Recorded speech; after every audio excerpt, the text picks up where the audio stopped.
আসসালামু আলাইকুম। দূরদর্শন টিভি সংবাদে আপনাদের স্বাগতম। সাথে আছি আমি মেহেদী হাসান। দেশ বিদেশে ঘটে যাওয়া গুরুত্বপূর্ণ সব ঘটনা নিয়ে আজকের সেরা সংবাদ। চলুন শুরুতেই দেখে নেওয়া যাক আজকের সংবাদ শিরোনাম। ঐক্যবদ্ধভাবে কাজ করার আহ্বান, দেশ গঠনে সবাইকে এগিয়ে আসার বার্তা প্রধানমন্ত্রীর। নতুন সময়সূচিতে শুরু হলো সরকারি বেসরকারি অফিস কার্যক্রম। শিক্ষা প্রতিষ্ঠানে ক্লাস অনলাইন ও অফলাইন নিয়ে নতুন নির্দেশনা আসছে। প্রবাসী আয়ে বড় প্রবৃদ্ধি, এপ্রিলের শুরুতেই রেমিটেন্স বেড়েছে উল্লেখযোগ্য হারে। দেশের বাজারে আবারও স্বর্ণের দাম বৃদ্ধি। বিদ্যুৎ ও জ্বালানি খাতে সাশ্রয়ী বিভিন্ন উদ্যোগ। ঢাকায় আন্তর্জাতিক পর্যটন মেলা আয়োজনের প্রস্তুতি জোরদার। আন্তর্জাতিক অঙ্গনে জ্বালানি সংকট মোকাবিলায় বিভিন্ন দেশের সঙ্গে আলোচনা অব্যাহত। খেলাধুলা সংবাদ। জাতীয় দলের অনুশীলন জোরদার। আবহাওয়া, কিছু অঞ্চলে বৃষ্টি ও বজ্রপাতের সম্ভাবনা।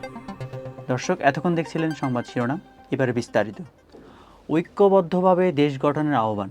দেশকে সুখী, সমৃদ্ধি ও উন্নত রাষ্ট্র হিসেবে গড়ে তুলতে ধর্ম বর্ণ নির্বিশেষে সবাইকে ঐক্যবদ্ধভাবে কাজ করার আহ্বান জানিয়েছেন প্রধানমন্ত্রী। তিনি বলেন, দেশের উন্নয়ন ও অগ্রগতির জন্য সকল নাগরিকের সম্মিলিত প্রচেষ্টা প্রয়োজন। এছাড়া তরুণ প্রজন্মকে দেশ গঠনের কাজে এগিয়ে আসার আহ্বান জানানো হয়েছে। নতুন সময়সূচিতে অফিস কার্যক্রম শুরু। বিদ্যুৎ ও জ্বালানি সাশ্রয়ের লক্ষ্যে আজ থেকে দেশের সরকারি ও বেসরকারি অফিস নতুন সময়সূচি অনুযায়ী পরিচালিত হচ্ছে।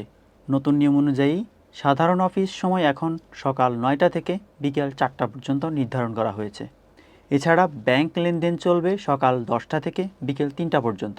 শিক্ষা প্রতিষ্ঠানে আসছে নতুন নির্দেশনা। বর্তমান বৈশ্বিক পরিস্থিতি ও জ্বালানি ব্যবস্থাপনার বিষয় বিবেচনায় শিক্ষা প্রতিষ্ঠানে ক্লাস অনলাইন ও অফলাইন পদ্ধতিতে পরিচালনা নিয়ে নতুন নির্দেশনা দেওয়া হবে বলে জানিয়েছেন শিক্ষা মন্ত্রণালয়।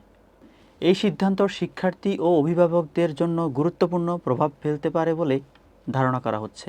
প্রবাসী আয়ে বড় প্রবৃদ্ধি। চলতি এপ্রিল মাসের প্রথম 4 দিনেই দেশের রেমিটেন্স প্রবাহ উল্লেখযোগ্য হারে বেড়েছে। বাংলাদেশ ব্যাংকের তথ্য অনুযায়ী এই সময়ে প্রবাসীরা প্রায় $339 মিলিয়ন দেশে পাঠিয়েছেন, যা গত বছরের একই সময়ের তুলনায় অনেক বেশি। অর্থনীতিবিদরা বলেছেন, রেমিটেন্স বৃদ্ধির ফলে দেশের বৈদেশিক মুদ্রার রিজার্ভ শক্তিশালী হবে। স্বর্ণের দাম আবারও বৃদ্ধি। দেশের বাজারে আবারও স্বর্ণের দাম বৃদ্ধি পেয়েছে। সাম্প্রতিক সময়ে বিশ্ববাজারে দামের পরিবর্তনের কারণে স্থানীয় বাজারেও এই প্রভাব পড়ছে বলে জানিয়েছেন ব্যবসায়ীরা। বিশেষ করে বিয়ের মৌসুম সামনে থাকায় সাধারণ ক্রেতাদের মধ্যে উদ্বেগ দেখা গিয়েছে। জ্বালানি সাশ্রয়ে নতুন উদ্যোগ। বিদ্যুৎ সংকট মোকাবেলায় সরকার বিভিন্ন খাতে বিদ্যুৎ সরবরাহে সাশ্রয়ী ব্যবস্থা গ্রহণ করছে।